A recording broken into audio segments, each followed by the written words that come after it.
A un mes de que concluyan las campañas, ¿cuáles las estrategias, los cambios estratégicos de los principales partidos hacia el fin de la contienda? De esto vamos a hablar, les vamos a preguntar a los equipos de los candidatos. Soy José Buendía, gracias por estar con nosotros en este programa en el que todas las ideas se pueden cuestionar siempre que se debatan.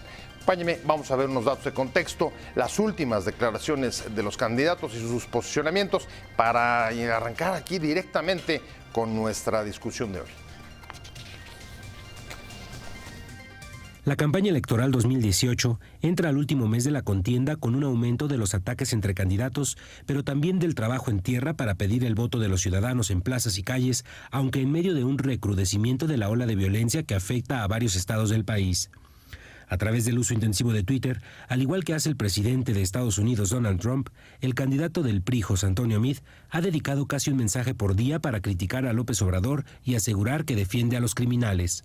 Desde el segundo debate, José Antonio Meade ha logrado establecer temas de debate electoral, particularmente con los cuestionamientos de las candidaturas de Morena a favor de Napoleón Gómez Urrutia y de Néstor Salgado. El PRI impugnó ante las autoridades electorales la candidatura al Senado de la segunda por tener doble nacionalidad y por su parte el INE ha admitido omisiones en las revisiones de los requisitos del aspirante a la Cámara Alta. Tanto Meade como Ricardo Anaya de la coalición México al Frente, en una cerrada competencia por el segundo lugar, han intensificado la campaña en tierra con actos públicos como el que protagonizó Anaya en el Estado de México para promover el voto. Hacia el último tramo de la campaña, el Frente ha modificado el tema central de su oferta con un mensaje a favor de la paz en un momento en que se agudiza la violencia criminal.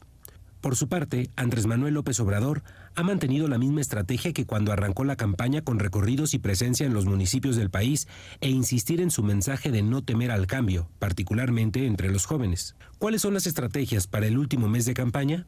La contienda conseguirá cerrarse en las últimas semanas a pesar de que hasta ahora López Obrador tiene una amplia ventaja. En un encuentro con jóvenes, López Obrador les pidió que no le teman al cambio radical. Dijo que no se está luchando por una dictadura. Ofreció libertades para todos, respeto a la empresa privada, respeto a las concesiones y oportunidades de desarrollo sin corrupción y sin impunidad. Juan Cepeda, candidato al Senado, declaró que necesitan más de 3 millones de votos en el Estado de México para que Ricardo Anaya esté más cerca de ganar la presidencia de México. José Antonio Meade, candidato de la coalición Todos por México, afirmó que López Obrador actúa como abogado de oficio de secuestradores y ladrones. Sin hacer mención directa, Meade señaló que el tabasqueño es defensor de quien se le imputa por secuestro en Guerrero, en referencia a Néstor Salgado. Ricardo Anaya, por su parte, dijo que combatir la pobreza es algo que le apasiona, porque no es éticamente aceptable que en pleno siglo XXI haya 10 millones de personas que no saben qué van a comer al día siguiente. Aseguró que no se ha tenido la capacidad de romper el círculo vicioso de la pobreza. El gobierno ha sido ineficaz y la política social ha sido absurda, tanto que de 47 millones de pobres que había hace 20 años, hoy se tienen 54 millones, aseguró. Buenas tardes. Antes de comenzar con opiniones encontradas, todos los que elaboramos en Grupo Imagen, desde este espacio queremos enviar un fuerte abrazo a la familia de Héctor González Antonio, que fue asesinado allá en Tamaulipas, compañero nuestro, corresponsal de Imagen en Tamaulipas. Un fuerte abrazo, por supuesto, a su familia y lamentar que se trata ya del 6º periodista asesinado en lo que va de año durante este proceso electoral. Ahora sí, después de esto, muchas gracias por estar con nosotros en Opiniones Encontradas. Vamos a hablar justamente de las campañas electorales. A un mes ya de que concluyan. Muchas gracias por estar aquí. Mariana Benítez, un placer de verdad tenerte como siempre, del equipo de José Antonio Meade, al contrario, candidato del PRI. Gracias, buenas noches. Angélica de la Peña, senadora Angélica de la Peña, ¿cómo estás, Angélica? Bien, muchas gracias por la invitación. Del equipo de México al Frente, muchas gracias. Gracias, Pedro. Y Pablo Gómez, un placer que estés por acá. Gracias. De Morena. Así es. ¿Cómo estás, Pablo? Muy bien. Si quieres arranco contigo. A ver, estamos a un mes y yo creo que la pregunta es ¿qué van a hacer los candidatos en los escasos 30 días que les quedan? ¿Cuáles son, digamos, si hay cambios en la estrategia? Hemos visto, por ejemplo, a Meade, para arrancar justo con él, aventando casi a tuit por día, por ejemplo, criticando a López Obrador. ¿Es por ahí la estrategia? Bueno, para empezar, José Antonio Meade no se ha desviado de la estrategia fundamental, que es poner las propuestas en la mesa. A cada lugar, a cada estado donde se presenta, donde tiene intercambio con la militancia, con la ciudadanía, va y hace compromisos exprofeso con la gente de ese estado y me parece que eso ha resultado muy positivo, porque una cosa son las propuestas a nivel general de los problemas comunes que tenemos y otra cosa son pues, las cuestiones que muy particularmente le preocupan a cada ciudadano de cada estado y a veces de cada región. Entonces ha estado en cada uno de las entidades federativas y ha puesto sus propuestas, Querétaro, Campeche, Sinaloa, en fin, los temas concretos. Ahora, el tema de los tweets, pues bueno, le ha resultado muy bien esta estrategia mañanera de José Antonio Meade de poner el tema y ha hecho agenda con estos temas, ¿no? Que protege criminales. Bueno, la verdad es que en este tema ha sido muy consistente desde el principio José Antonio Meade, no es algo que se le ocurrió apenas. Ha sido muy consistente, dimos en el clavo, en el caso de Nestora, bueno, pues el hecho de haber primero cuestionado, que me parece que es posible, es válido cuestionar las candidaturas, quien decide inscribirse para ser candidato al Senado, candidata al Senado o a cualquier cargo de elección popular, sabe que está sujeto a cualquier escrutinio. ¿Han puesto agenda con eso? Sí. Hemos puesto agenda, le dimos en el clavo, pues ahí salió, por la información que empezó a surgir la semana pasada, salió que Nestora tiene doble nacionalidad y que en virtud de eso, pues la verdad es que ya haciendo un recuento de todo el caso y viendo lo que exhibieron al INE, hoy ya recibimos el expediente, pues resultó que a sabiendas de que tiene esa doble nacionalidad y ese impedimento, no manifestaron eso ante el INE y me parece que ahí es actuar con dolo. Entonces, hay dos cosas, Angélica, que me llaman la atención hacia el final de la campaña de Anaya. Una, el cambio de eslogan, metiéndose directamente con el tema de la paz, hasta Así donde es. veo es el que lo ha llevado, digamos, al lugar más alto dentro de su propia estrategia. Y lo otro, decía Mariana, estrategia de tierra, ir a los estados, es lo que está haciendo ahora Meade. Un dato que tengo, ustedes me corrigen porque a lo mejor estoy equivocado, López Obrador en lo que va de la campaña iba a 131 municipios, mientras que Meade y Anaya han ido a menos de 50. ¿Cambió la estrategia? ¿También se van a tirar para la tierra? No, bueno, ¿Para estamos campaña haciendo tras ras de campaña en tierra. No podemos competir en ese sentido con Andrés Manuel. Tiene 13 años haciendo campaña. Entonces, No, me refiero cuando tiene 13 años haciendo comenzó campaña. formalmente. Sí, a ver, yo yo creo que es importante que cada quien determine su campaña. En el caso de nosotros estamos, además del candidato, todos nosotros volcados en tierra. Estamos visitando todos los estados, hay distintas brigadas. Sin candidato. Sin candidato, incluso es una campaña sin candidato y está la campaña con candidato. Estamos haciendo diversos foros, estamos articulando propuestas que tienen que ver con lo que ya tendría que ser el plan nacional del sexenio. Necesitamos dejar con toda claridad que ya ahorita estamos siendo dos punteros los que estamos disputando la presidencia. Nosotros ya estamos en eso. Y por lo tanto, nuestra estrategia está dirigida a que el triunfo el 1 de julio sea determinante para que no haya lugar a dudas de que la diferencia con Andrés Manuel sea contundente para evitar conflictos. En eso estamos nosotros, ya dos punteros y prácticamente trabajando para ganar, pero sobre todo ganar con una diferencia que permita evidenciar que no es verdad, que este arroz ya se coció. O sea, hay evidencias claras de que tenemos todas las condiciones de ganar. Que no haya dudas. Donde he visto menos cambios es en la campaña del López Obrador. Sigue con la presencia sobre todo en los estados, haciendo actos públicos en plazas, en parques públicos. Y hoy, por ejemplo, ese fue el motivo por el que dejó plantada o no fue o les contestó a larga distancia a la sociedad civil que organizó una cumbre ciudadana y tampoco asistió. ¿Algún cambio o va sobre lo mismo? Yo creo que cuando una campaña es tan exitosa como esta que lleva a cabo Andrés, pues no hay motivo para cambiar la pauta, ¿no? Claro, cuando se está yendo tanto a los lugares, cuando se está haciendo a ras de suelo una campaña con varios mítines al día, pues es muy difícil atender cosas que por lo regular se organizan en la capital. Por ejemplo, la invitación de los estudiantes de la Ibero, que hubiera sido pues, muy atendible por Andrés, ¿no? Esto de ayer, otras muchas cosas que van a presentarse que son invitaciones. Él no va a poder ir, porque él tiene que seguir, tiene que ir a todos los lugares que está desde el principio planeado que asista. Entonces, bueno, hay una cosa buena en este periodo que estamos viviendo. No tenemos guerra de encuestas. No, están muy discretos. A diferencia de otras elecciones, cuando salen las encuestas, pues todas coinciden. Pero, no hay Angélica trae números. Bueno, ella trae números. Pues ya están dos. Yo estoy hablando en de la las competencia. encuestas. Sí, bueno. ¿Tú qué traes? Yo no traigo nada, yo no voy a hablar de encuestas. ¿Crees que van de dos? A ver, yo no voy a hablar de las encuestas. A ver, pues, ¿se cerró la campaña, Pablo? A ver, no, las encuestas las pueden ver ustedes. Ajá. Yo no voy a hablar de ellas porque no hay guerra de encuestas. O sea, no sabes si no hay encuestadores. No sabes si Andrés va en liderato. No, sí sé perfectamente bien. ¿Y cómo lo sabes? Lo sé por la campaña y por las encuestas. Lo que te estoy diciendo es que no existe un debate sobre las encuestas. Los debates sobre las encuestas las hacen los encuestadores. Uno saca uno y otro saca otro y se dan unos agarrones y unas peleas. Y luego los candidatos, pues, cada quien tiene la que le conviene. Y los medios de comunicación agarran las suyas. Y reproducen. Bueno, entonces, en este caso no. Ajá. En este caso, cuando salen las encuestas cada 15 días, pues todas coinciden en todo, no hay cambio, no hay guerra.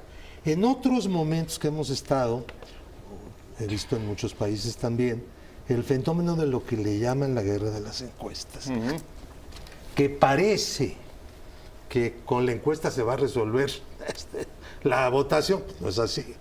Son mediciones y entonces alegan mucho.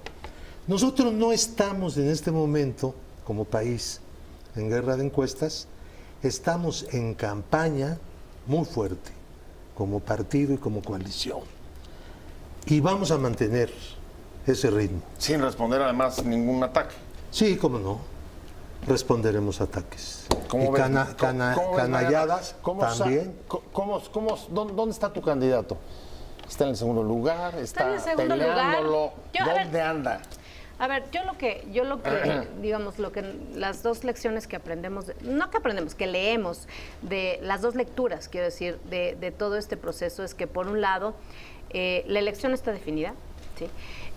No podemos guiarnos con ningún resultado, así sean varias o muchas o pocas las que estén en cierto sentido. Las encuestas hoy por hoy no han ayudado en el mundo, ni en este país, a realmente a predecir un resultado, y menos con exactitud, ¿no? Lo vimos en Estados Unidos, donde un día antes de las elecciones daban por ganadora a Hillary Clinton con 91% de probabilidades y no ganó. Y hemos puesto los ejemplos de Colombia, de Costa Rica, en la Unión Europea, Inglaterra, en fin. Entonces, para nosotros, hoy por hoy, no es un elemento para determinar el resultado desde ahorita, primero. Segundo, me parece que, y en eso coincidimos con Enrique Krause, lo que dijo hace unos días, esta elección está definida. ¿Y por qué no está definida? Porque hay un número importante de indecisos. Indecisos y de también gente que a lo mejor ya decidió su voto, pero no quiere compartir por quién va a votar. Y ese número es tan importante, es tan alto. Hablamos de más de 25. Bueno, hubo una encuestadora que hace 2 semanas salió con un porcentaje de más del 30%, ¿no? Entonces, este porcentaje lo que te indica es que hay un número importante de ciudadanos que hoy por hoy, al salir a votar, van a poder definir la elección y te pueden voltear el tablero. Entonces, a final de cuentas, a la elección le faltan 30 días para llegar y esta elección aún no está definida. Vamos a seguir con las perspectivas del último mes de esta campaña electoral. Me quedé contigo, Angélica de la Peña. Sí. Sabía que querías replicar. Bueno, no es replicar, ya me toca la participación. ¿Qué es lo que yo creo que va a acontecer en el país? En primer lugar, estamos ante una elección distinta. Yo creo que es importante que no se reproduzca el mismo patrón en cada elección, porque no es cada elección igual. Hoy estamos frente a una determinación de un cambio interesante, porque tienes a una gente muy enojada la gente está harta de este establishment, está con muchos reclamos y yo creo que la respuesta que tenemos que dar es cómo respondes a esos reclamos. El punto de vista de nosotros está claro, hemos identificado perfectamente bien que el caso de Morena y el caso del PRI son lo mismo. La alternativa que estamos proponiéndole a la nación está inscrita en la conformación de un gobierno de coalición, que es algo totalmente diferente, no es reproducir, Déjame bajarlo. reproducir una fórmula que ya no le sirve al PRI país. es lo mismo, déjame bajar un caso muy concreto. Hoy un juez civil rechaza la demanda del PRI respecto de Nestora Salgado. No, al revés. ¿Eh? Sí, se rechaza la demanda que promovió Que Nestora promovió en contra de Mid. Exacto. Sí. ¿Ustedes qué opinan de eso? No, a ver. ¿Están de acuerdo? ¿No están de acuerdo? ¿Nestora debe de ser candidata? ¿No debe de ser candidata? No, es que no es para eso ¿Qué opinan? la demanda de Nestora. No, oye, eso fue por calumnia. Es por lo del daño civil. Eso Sí, fue por por una- calumnia. daño moral. Calumnia también es Por una calumnia. transgresión Es por una electoral. infamia. Fue por Daño- calumnia daño moral. la demanda Daño de ella. moral. Sí. Pero además hay una impugnación de parte del PRI en el INE para que no sea candidata Bueno, por la doble pero esa nacionalidad. pregunta... ¿Ustedes están de acuerdo? Oye, ¿Están José, de acuerdo o no? esa pregunta hácela al PRI, ¿no? Sí, Sí, pero es porque que, el a ver, asunto de Nestor es un asunto del PRI. A ver, es un tema de No, en debate, el caso es un de tema de nosotros- debate público. Bueno, Se- el debate se están público, diciendo pero... que es una persona pues que sí, ha pero tenido, que tiene pendientes en con todo la caso, justicia. ¿Ustedes están de acuerdo entonces, o no? en todo caso, que ellos sean los que diriman eso. Yo lo que te voy a decir es que para nosotros es importante, lo más importante para nosotros es no dejar ningún debate e insistir que los debates son una alternativa importante para que la ciudadanía conozca las propuestas de los candidatos en cada uno de los temas medulares, sustantivos que se tienen que proponer al país. Esa es la parte que a nosotros nos preocupa. La bronca que traen entre ellos, pues bueno, se pelean ahorita, pero al rato se juntan. Entonces, francamente, te lo pregunto. Bueno, pero no, ustedes no sí me se han llama la pronunciado, No, atención. te lo preguntaba porque el PAN se había Sí se han posicionado pronunciado. sobre el tema. El Frente Pero se ha voy contigo, posicionado. Pablo. ¿Qué opinas? ¿Es un tema relevante esa discusión? Mira, ¿O no es relevante? Lo que tenemos en nuestro país en este momento, y creo que muchísima gente coincide en eso, es que el tema de temas es el cambio. Tiene que producirse un cambio, la situación ya no es sostenible. Hemos tenido 30 años de estancamiento, de aumento de la pobreza, tenemos una crisis de violencia brutal y los responsables de esa crisis de violencia pues, es la sucesión de PAN y PRI, ¿no? O sea, que va de Calderón a Peña Nieto, porque fracasaron, nos ofrecieron una solución al problema y lo que lograron fue empeorar las cosas. Ahora, ahí lo que me preocupa es que no es un asunto nuevo. Fox fue cambio. Calderón también ofreció Es un que cambio es con estabilidad en ese caso. justamente por eso. Y porque Peña no hubo también fue cambio. un cambio. Es que no hubo Ajá. cambio. Sí, hubo cambio de partido en la presidencia, pero no el cambio. El mismo sistema que había en el momento en que Fox toma la presidencia es el que hay en el momento en que lo deja Calderón y es en el momento en que lo está dejando Enrique Peña Nieto. O sea, este sistema, que es un sistema que no promueve el progreso, el desarrollo social, que no promueve una integración social de otra O sea, forma. dirías, el fracaso de los gobiernos del PAN y del PRI de los últimos 18 años y la demanda de cambio. Neoliberales. ¿Coincides, Mariana? A ver, yo en lo que, Eso es lo que está en yo juego. lo que coincido con Pablo Gómez es que este es un tema de cambio. Y sí, José Antonio Meade ha prometido, se ha comprometido con un cambio, pero un cambio que sí tenga rumbo, un cambio que se haga con responsabilidad, un cambio que le apueste a fortalecer a toda costa la reforma educativa, el nuevo modelo educativo, a garantizarle a los niños educación de calidad y no un cambio hacia atrás, donde pacte con las mafias de siempre en el caso educativo y pues le regrese la rectoría de la educación a la CENTE, al Bester, porque eso es lo que estamos viendo y además no se han deslindado de ello, no lo han negado, no han negado estas alianzas. Segundo, un cambio que le apueste al desarrollo, ¿sí?, pero de la mano del sector social, de la mano de los empresarios y no confrontándose con ellos. O sea, dirías un No cambio con genera- estabilidad. Un cambio con ¿cómo- rumbo. así O sea, lo así calificarías? lo dice. Un cambio que tenga rumbo, que conozca los problemas y que sepa cómo resolverlos. En el segundo debate lo que vimos fue un Andrés Manuel desactualizado, un Andrés Manuel que realmente recurre a resolver todos sus problemas, bueno, hasta memes hay de eso, y todo diciendo que se arregla con la corrupción. Sí, claro que es un problema muy grave que tenemos y hay que atenderlo, pero por favor, los dilemas internacionales, los retos que enfrenta México a nivel global, no podemos decir que los va a resolver porque va a hacer entrar a Trump en razón por su autoridad moral. Cambio, ¿cuál es el cambio que representaría? Yo creo que no es un Anaya asunto. quiere representar Sí, cambio. pero a ver, vamos a entrar al fondo de las cosas. Vienes. El cambio, incluso Pablo dice, es de los 30 años para acá. Si el gobierno, este sistema no ha cambiado desde la Revolución Mexicana. Es exactamente el mismo presidente omnipotente, fuerte, que decide todos los días en la mañana por dónde, cómo y con qué. A ver, sigue el presidente de la República más allá de una voluntad en un asunto sistémico que hay que cambiar. Esa es la verdad. Y la Constitución, por cierto, ya en el artículo 89, fracción 17, establece la posibilidad de que el presidente, una potestad al presidente de conformar un gobierno de coalición. ¿Ese es el cambio de Anaya, el Ese gobierno es de el coalición? cambio que además está registrado, es un convenio articulado con el PAN, con Movimiento Ciudadano y el PRD, registrado ante el Instituto Nacional Electoral con una plataforma inscrita que va dirigida a eso. Ese es el cambio estructural, sistémico, de fondo. No es un asunto, por cierto, solamente de ni siquiera de partidos, ni siquiera de personas. Hay que llegar al fondo de la solución que nos puede... A ver, un fondo, o al tú dices fondo de la un fondo construcción. institucional. En el caso de Andrés, Nomás ese cambio... déjame perdón. terminar, Sí. Pepe. Entonces, Vienes. yo lo que digo es de que si vamos a discutir de manera seria, entonces hablemos de qué significan los cambios desde lo que la propia Constitución plantea, la transformación de las instituciones, la constitución de los diversos sistemas que van mucho más allá de la voluntad, por cierto, de un hombre que cree que desde arriba, portándose bien, va a caer en cascada, que todo va a cambiar. Eso es mentira. A ver, lo que estarías Eso es diciendo una es... verdadera mentira. Ustedes van por un cambio que significa gobierno de coalición. De Ustedes diciendo, fondo. Morena, más De bien sería fondo. fortalecer el liderazgo institucional del presidente. ¿Estás de acuerdo? Si traduje bien, ¿estás de acuerdo con eso? No. ¿No?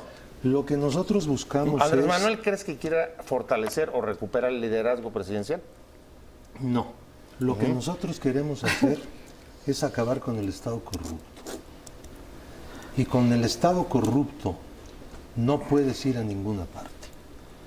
La llave de un cambio posible no es que se pongan de acuerdo dos partidos y sigan siendo igual de corruptos. No es que el mismo partido viejo, añejo, que dicen que ahora va a cambiar todo, siga siendo como es el mismo partido corrupto. Necesitamos un líder en este país que luche y convoque a Mesías. luchar. Y, sí, un Mesías. Mesías, qué Sí. horror. ¿Por qué no? Porque no existen los mesías. Pablo, Bueno, pero entonces ¿cómo no lo has cambiado? necesitamos. Esa es tu palabra, no la mía. Bueno, me estás Si diciendo tú que sí, dices que no Pablo. existen, ¿qué preguntas? Bueno, porque sí Yo creen lo ustedes que digo, existen. Ese es el necesitamos problema. un líder que en creen este que existe un país Mesías. que tenga la presidencia de la República y que se lance a luchar con todo el pueblo contra el Estado corrupto. Si no hay ese, si el presidente está en el Estado corrupto, este país seguirá siendo A ver, una pues trae- organización a ver, política corrupta. aquí traemos ya dos posiciones sobre la mesa.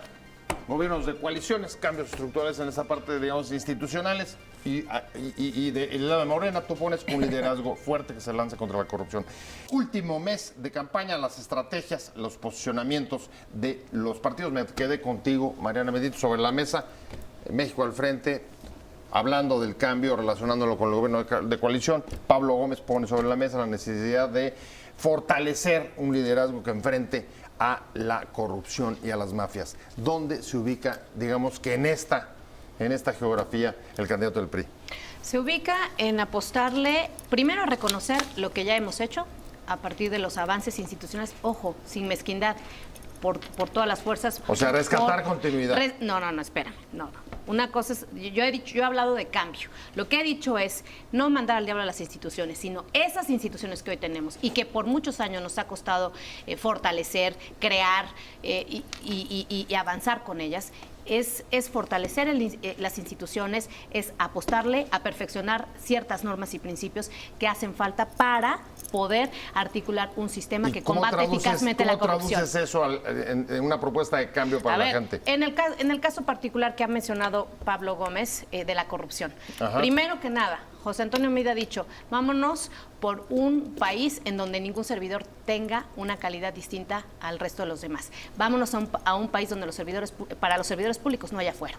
Primero. Segundo, vamos a endurecer penas y vamos a establecer una legislación que endurezca la regulación para que no haya servidores públicos de primera y de segunda y haya una posibilidad de que la propia autoridad certifique la evolución patrimonial de los servidores públicos.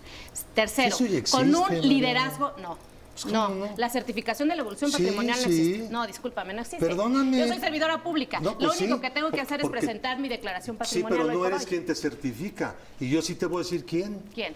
Pues hay una secretaría que se dedica a certificar. Pero eso no lo Y en el hacen. caso de los La diputados. evolución, bueno, pero Pablo, esa no lo evolución de hacen. ustedes. Bueno, déjame Si no lo terminar mi hacen, idea. A porque ver, no voy a terminar gobiernan mi bien. idea. Entonces, vienes. José Antonio Meade Voy contigo, a lo que le Angélica. apuesta Sí, gracias. es a que no haya, digamos, a combatir la corrupción de fondo. Autoridades autónomas, fortalecer a las autoridades, no que dependa el combate a la corrupción del liderazgo, de la moralidad o no de un presidente o de un líder. Me parece que sí es importante la calidad moral del presidente, el que tenga un pasado intachable, y ese es José Antonio Meade, pero abajo, ¿qué vas a tener si no leyes, instituciones que tienes que fortalecer para que realmente hagan el trabajo del combate a la corrupción? Reformas legales e ingeniería institucional. Por ahí está. Fortalecimiento institucional, pero con un matiz. Desde lo local. Hemos dedicado demasiado tiempo a fortalecer las instituciones nacionales, las federales, pero han quedado en el olvido y en el rezago, vamos a decirlo así, las instituciones estatales, las de Procuración de Justicia, las de Administración de Justicia y desde luego no ha avanzado el caso de las autoridades del combate a la corrupción. Déjame, voy hacia la recta final. Angélica, hay un tema que me preocupa mucho y es el tema de la paz. Meade hoy reconoce que ni siquiera hemos acabado de dimensionar Pues sí. el nivel de violencia que hay en el país. Eso dijo hoy en la Bueno, cumbre ciudadana. Ustedes van por el ofrecimiento de paz. ¿Qué significa la paz en un momento en el que se incrementan los índices y la espiral de violencia que estamos viviendo? Bueno, a ver, nosotros sí tenemos una clara idea de lo que está pasando en el país. Por cierto, es importante expresar nuestra solidaridad a esta casa por el asesinato de su corresponsal, de Héctor, en Tamaulipas. Muchas ¿sí? gracias. En Ciudad Victoria, sí lo tengo que decir. Y además es un tema que nos compete. Tú sabes que nos hemos dedicado desde el mecanismo de protección de periodistas y defensoras y defensores de derechos humanos a proteger, pero no solamente, tenemos muy bien dimensionado de la magnitud de la violencia respecto a la desaparición forzada y desaparición cometida por particulares. Conocemos perfectamente bien en la discusión para el diseño de la ley contra tortura cómo se encuentra el país y conocemos y estudiamos todas las recomendaciones que desde los organismos internacionales le están haciendo permanentemente a México para que pueda cumplir con el derecho internacional de los derechos humanos. Es decir, el país está en una situación terriblemente vergonzosa de una violencia esa es la clave del ofrecimiento de paz de generalizada. ustedes. Aunque a Peña no le guste el concepto, en México hay violencia generalizada, como lo dijo el relator de contra tortura de Naciones Unidas y muchos relatores. Pero en fin, ¿qué es lo que nos preocupa a nosotros? Es efectivamente que la gente entienda, tenga claramente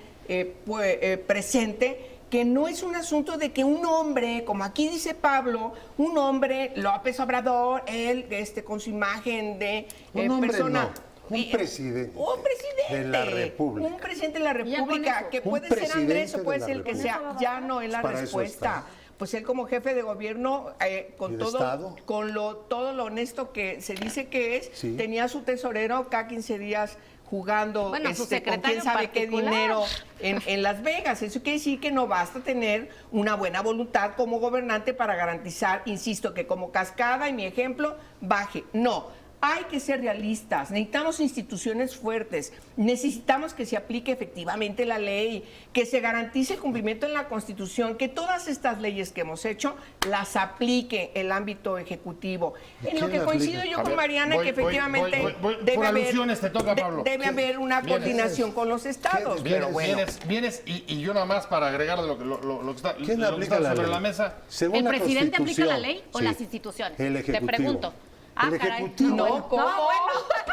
No El queda Ejecutivo. claro. No, bueno, ya. Deja que las señoras se calmen. No, Sí. bueno. A ver, Es que lo que no se Cálmense, está cálmense. Lo que dice es Tú que conoces la ¿eh? Constitución porque la has estudiado, Mariana. Sí. En este país, el Ejecutivo es una persona. No son 50. No son instituciones. Es un régimen El presidencial. Ejecutivo se Es el deposita. titular de un poder. El Ejecutivo Es el dice. titular de No un me poder. interrumpas. La Constitución dice que el Ejecutivo se deposita en una sola persona, Así dice. denominada presidente de los Estados Unidos mexicanos. Si ese presidente, no estoy hablando de una persona cualquiera, si ese presidente de la República no encabeza con toda la fuerza de la presidencia, con todo el gobierno y con el apoyo, yo espero, de una mayoría parlamentaria En el Congreso. en el Congreso, la lucha contra el Estado corrupto, no estamos luchando contra la corrupción, como Es en la cualquier misma lado. fórmula de Sí, sí, todos sí. estos Estamos sexenios. luchando contra La el Estado misma corrupto, fórmula. una Qué manera bárbaro. de gobernar. Esa manera de Déjase el gobernar poder. parte del presidente. Por eso no hemos podido deshacer ese Estado corrupto, porque el presidente lo encabeza. Él mismo es corrupto y forma parte de un sistema corrupto y gobierna de conformidad con la corrupción. Bueno, ahí está puesto. Ya me tengo que Bueno. ir, se me está acabando el tiempo. Ya Qué bárbaro. me estoy yendo de voladísima. ¿Por qué pero nos cortas? Lo que Estaba sí muy quiero buena. agradecerle, Ya estaba súper Mariana tomate. Benítez, Hay tantas muchas cosas que le gracias. quisiera decir a Pablo Del Gómez. equipo de Mariana, ¿cómo es MIT, posible se quedó en el tintero Angélica se de te la olvide Peña. lo que dice de la la Constitución, Constitución? muchas gracias. Ay. Pablo Gómez, muchas gracias. De Morena, gracias a los tres. Encabeza. Hasta luego. Nos vemos mañana aquí a las 7 de la tarde.